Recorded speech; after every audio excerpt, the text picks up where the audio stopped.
Hello everyone, welcome to week 3 of IHA 344. This week we are going to look at information literacy and we're going to create a mind map. So this is an infographic about information literacy, which if you didn't know is essentially how to locate, evaluate, credit, and use information. This is a good time for you to try to start thinking like a teacher because not only are you going to be able to need to do this, but this is something you're also going to have to teach to your kids in your classrooms. So the point of information literacy in part is plagiarism. People plagiarize a lot. There are entire countries right now going through mini crises due to politicians who have plagiarized parts of their dissertations. There are huge ramifications to plagiarism, and it's your job as an instructor to help your children and your students to know what plagiarism is and the ramifications of it. Also, part of information literacy is knowing where to get your information. There's a lot of controversy over something like Wikipedia and whether it's a credible source. I, for one, love Wikipedia, and I think a lot of professors you talk to will recommend it as a great starting place, especially to find sources in the notes section. YouTube, same reason. Other things such as Yahoo Voices and Answers.com, not quite so much. But Wikipedia and YouTube are definitely great resources, not necessarily best to cite in an academic paper though. Also libraries. It used to be librarians' jobs to teach information literacy. However, there is a local school district who has actually gotten rid of all of their librarians, mostly due to budget cuts. So now this job falls on instructors, you guys. So take a look at the rest of this infographic. It's got some interesting information in it. And just to explain what information literacy is, this is a video. It's funny. Give it a watch. It's an information literacy song. It was done by a professor, and trust me, it'll make you laugh.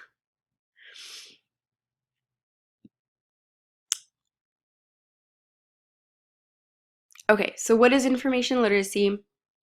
Basically, it's the acquisition of facts, analyzing and their credibility, and then how to use the information properly. I think that you can see easily how this is a huge issue today because of the internet. This makes it a huge issue. Not anybody can publish a book, but anything can post something online. And so knowing and then being able to teach your students appropriate uses of that information is really important. And there's lots of ways to do this.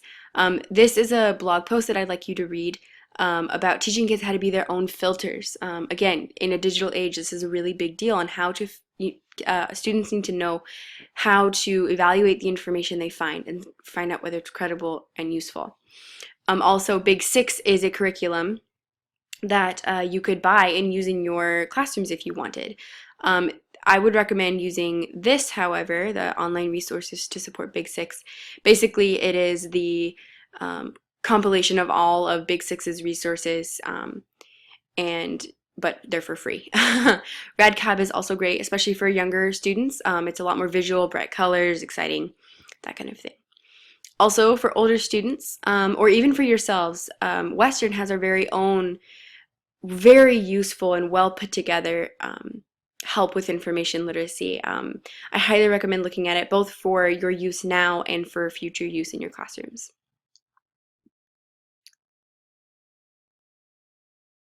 Also, part of information literacy, the first step is knowing how to search for what you want. We all use Google, I'm sure, or some search engine. And each search engine you use will bring up different results for you. They all use different algorithms. Both Bing and Google are great. Yahoo, it's a little more popular, you might say. And so the sources and the resources that pop up when you use Yahoo aren't always as useful, but it's still worth giving a shot. Also, like, when you're on Facebook and the advertisements on the side pop up with everything you searched on Google in the last few weeks, sometimes that creeps people out. And so DuckDuckGo is a browser that isn't tracked. Some people use it when they want to do things like banking and things like that. So give that a look. back up to Google, there's lots of different ways to search for Google, or to search through Google, sorry, for what you need. And we often don't use it to its full potential. Google's advanced search allows you to specify what you're saying immensely, and it can be extremely useful, especially when doing academic research. Rather than just typing into Google some random thing, try using that advanced search. You can specify domains, you can specify how many of these words you actually need, if you need this exact phrase, things like that. Also Google Scholar, Google Books. Here's an article about search basics. Take a look at those and see what you can do and the different kinds of things you get out of them. Also, this is a resource, Bing for educators. It's just to help people who are trying to be teachers know how to use and search effectively online. Same with this, 7 Habits of a Highly Effective Web Searcher. Down here is a list of some extremely useful ways to type into just a normal Google search.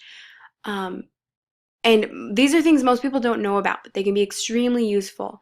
For example, putting things in quotes. If you have a whole phrase, it gives you that phrase exactly rather than searches that have those words in them in general. So take a look at these. I promise you it's worth your time.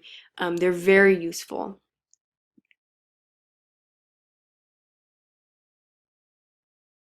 So this week's assignment is mind mapping. Some of you have done mind mapping before, some of you haven't. It might have been called concept mapping. Basically, it's a form of brainstorming. This is going to be useful for you as educators, partially because when you have to create a lesson plan, this is going to be one of the first places you start. What are you doing? You're having to connect all of these ideas to a central idea. And this is a great way to get started. It's also a fantastic project to have your students do together or even alone, because it gets your mind working with your concept or your idea or your topic, whatever it might be. And you start making connections. It's very visual. You end up with hierarchies and things like that. So mind mapping is an extremely useful resource in and of itself, as well as it's helpful for consolidating resources you found. So that's going to be our project for this week. We're going to use Poplet. Some of you may have used it before. It's really easy to use. When you first open it up, it's got a little 9-slide tutorial on the different features it has. You can put in pictures, words, videos even if you would like. Something about Poplet, it is free and you don't have to sign up for it, but if you sign up, you can save it. If you don't sign up, you can still use it, but you wouldn't be able to come back to your project. So I would recommend signing up, but you don't have to. Just know that if you don't, you have to complete it and submit it before you leave it. Take a look at these resources. These are just some ideas on the uses of brainstorming and mind mapping, and a guide, a beginner's guide to it, and they can be useful.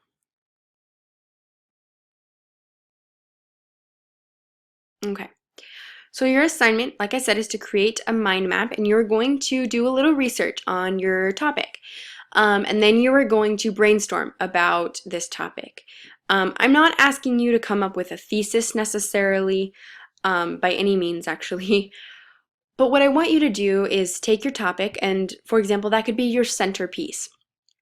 And then you're going to mind map around it. So what does this mean? What's something about this that I can connect to something else? And you're in effect creating a web of ideas and topics. So we're going to use Poplet, like I said. And these are your guidelines right here. When you finish your mind map, I want you to take a screenshot of it, submit it, and you can save it as a JPEG or a PNG, it doesn't really matter. But I want you to take a screenshot. Make sure you save this because you are going to need it at the end of the quarter. Don't worry, it will not be very good resolution. That's okay. Don't worry about it. I know it's frustrating, but it's okay. So again, the instructions, create a mind map using Poplet. You're going to use your topic. Use connector lines. I want to see hierarchies, and I want them to be clear, and the lines are going to help you with that. Use keywords or short phrases. Typing a paragraph into this is not extremely productive for this. So use keywords and short phrases.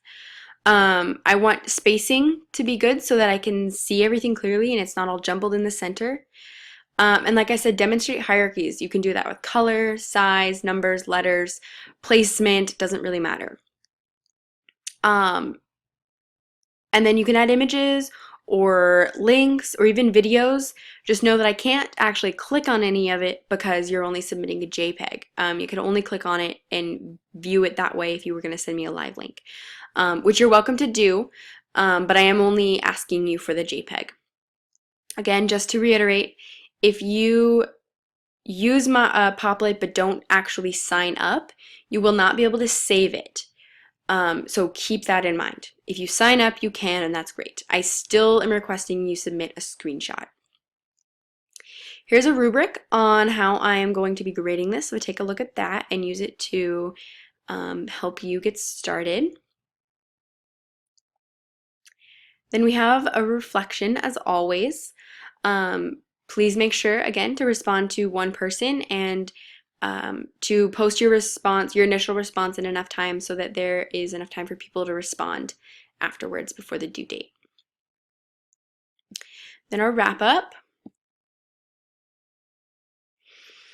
This week we learned about information literacy and created a mind map. And next week we're going to look at copyright, fair use, and Creative Commons. And we're going to be writing a research proposal using Microsoft Word. Just to give you a little foretaste, this is not a research paper. I don't want to see those, I don't want to grade those, and I'm sure you don't want to write them. This is just a one-page proposal. So I hope you enjoy this week's assignment. If you need any help with Poplet or understanding what information literacy is or how to institute it into your classrooms, please let me know. I'd love to talk about it and love to give you some help. So enjoy your week, and I hope you have a good one.